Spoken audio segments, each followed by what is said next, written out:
E aí, galera assustada?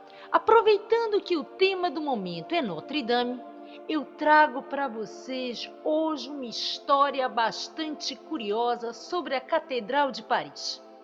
Eu falo para vocês sobre Notre Dame e as Portas do Diabo.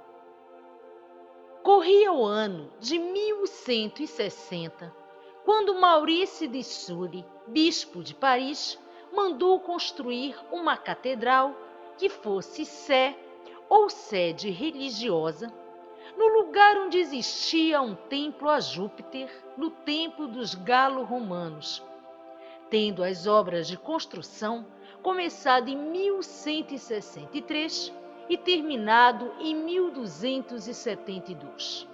O majestoso templo gótico foi consagrado a Maria, mãe de Jesus Cristo, de quem se originou o nome Notre Dame, que em português significa Nossa Senhora. Tanto durante as obras de construção do edifício, como depois delas, começaram a aparecer inquietantes lendas de que o diabo fosse o verdadeiro arquiteto deste templo maravilhoso, saído de acordos que fazem parte de segredos seculares, só conhecidos pela confraria dos monges construtores, sobretudo clunienses e beneditinos, que de toda a França e de várias partes da Europa se dirigiram para aí a fim de realizar a obra encomendada por Maurício de Sully. Uma dessas lendas, talvez a mais inquietante, diz que as duas portas de ferro forjado da catedral foram feitas pelo diabo em pessoa, inclusive deixando seu retrato e o da sua corte infernal esculpidos junto às mesmas.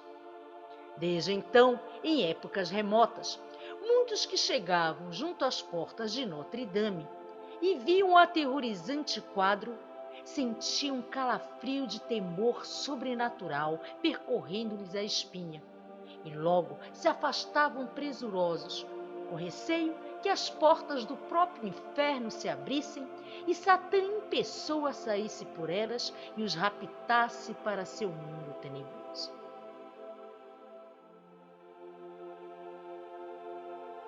Poucas pessoas notam, quando entram na Catedral de Notre Dame, os magníficos ornamentos de ferro forjado presentes nas portas laterais. É uma obra-prima de ferro para o qual se atribui uma lenda surpreendente.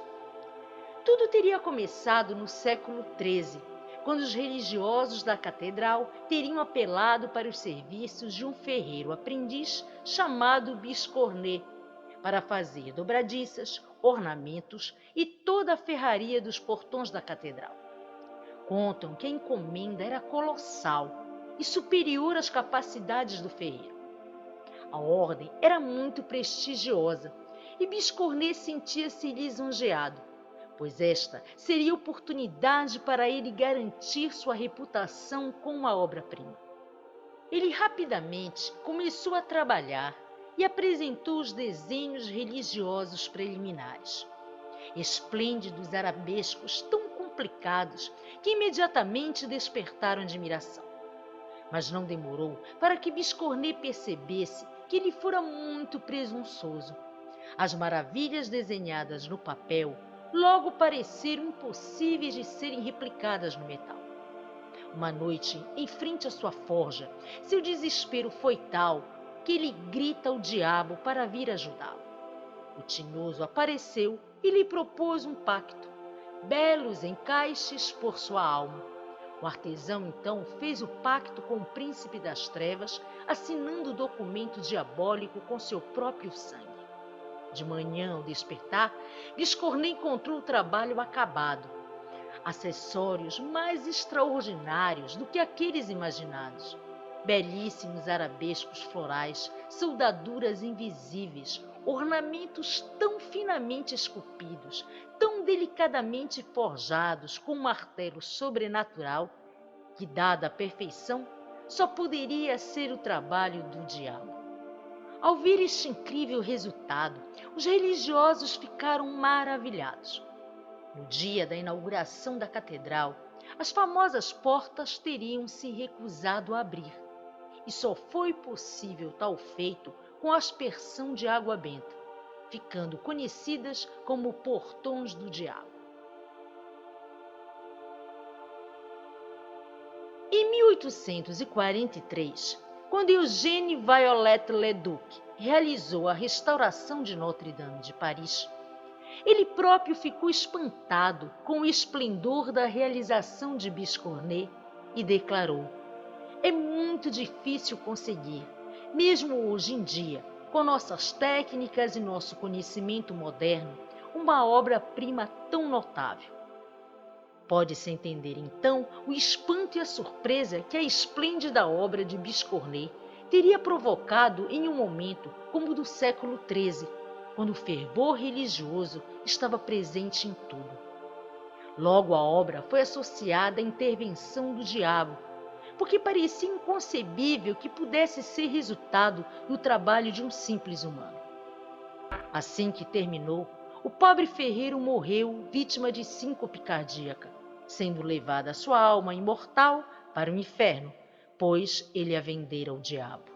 Segundo um texto anônimo publicado no jornal parisiense em 1833, o ferreiro Biscornet é identificado como sendo Gobineau de Montluisin, um homem distinto, talvez metalúrgico da cidade de Chartres, famoso por seus conhecimentos da ciência hermética, que não era vulgar nesse tempo, pois integrava o pensamento tradicional e mágico, característico da sociedade mais rural que urbana na Idade Média. Biscornet significa com dois cornos, e é um nome alegórico para designar o cornúpeto diabo, como é idealizado pelo povo ignorante e supersticioso. O corno é símbolo da fecundidade e abundância, e sendo dois ornando a satânica cabeça, um alude à fecundidade e capacidade de criar, e outro à abundância de saber.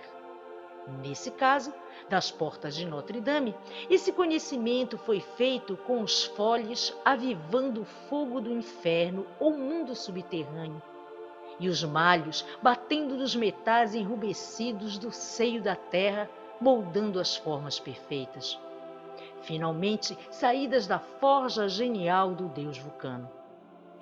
A genialidade da obra, a visão das chispas soltas da fogueira imensa e dos ferros incandescentes terão levado a imaginação dos simples a ver no cenário o próprio diabo, cercado pelos fogos da condenação eterna das almas perdidas, e assim nasceu a lenda. Mas seria Biscornet o diabo, mestre e dominador da ciência diabólica, ou um gênio capaz de criar obras maravilhosas a partir do domínio do elemento fogo?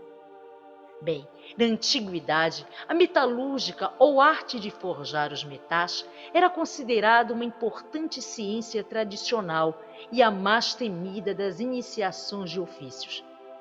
O simbolismo dos metais comporta um duplo aspecto.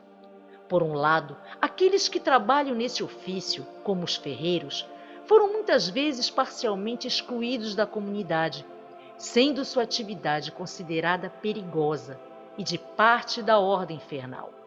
Por outro lado, eles não raro desempenhavam um papel importante na sociedade, e os seus ofícios puderam servir de apoio a organizações iniciatórias, como, por exemplo, os mistérios cabíricos, que, graças à imaginação supersticiosa da população na antiga Grécia, concebeu a forma fantástica do diabo com corpo de bode ou cabra.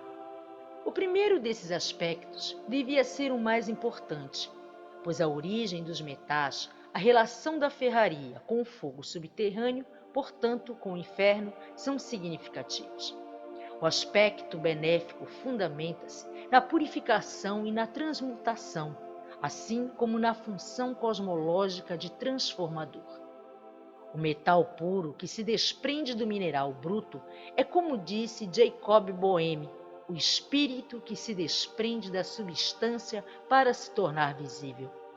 Os metais têm a propriedade de passar por transformações, cujo objetivo na alquimia é a extração do enxofre ou sulfur filosófico, símbolo do espírito, e segundo a crença popular, o diabo exala enxofre. A fusão dos metais é comparável a uma morte, e o enxofre extraído disso é em essência o espírito dos metais e representa a sua virtude. As portas da Catedral de Notre-Dame de Paris estão decoradas com pinturas em ferro forjado de uma beleza excepcional. Os vãos da Porta de Santana, por exemplo, são guarnecidos com pinturas admiráveis que os cobrem quase inteiramente com pequenas obras-primas de ferraria. Elas formam amplos arabescos, finos e ligeiros, desde desenho de flores e de folhagens até formas de animais. Estes são os primeiros testemunhos da arte de metalurgia e serrilharia dos séculos XII e XIII. A presença do diabo registra-se junto à porta do julgamento, onde se vê o escultório ilustrativo do julgamento final da humanidade, correspondendo ao final de um ciclo planetário, onde os justos e perfeitos habitarão a Nova Jerusalém, descida do céu à terra, e os injustos e pecadores sofrerão as penas da condenação eterna nas trevas da perdição, às mãos dos terríveis demônios que ali estão esculpidos. Desse fato apocalíptico, a atribuir-se a feitura das portas ao diabo foi um pequeno passo. No entanto, obra do diabo ou de um gênio da metalurgia antiga ou dos dois, o fato é que a Catedral de Notre-Dame é uma das mais belas obras góticas do mundo, e vê-la ardendo em chamas é como sentir uma parte da própria humanidade queimando.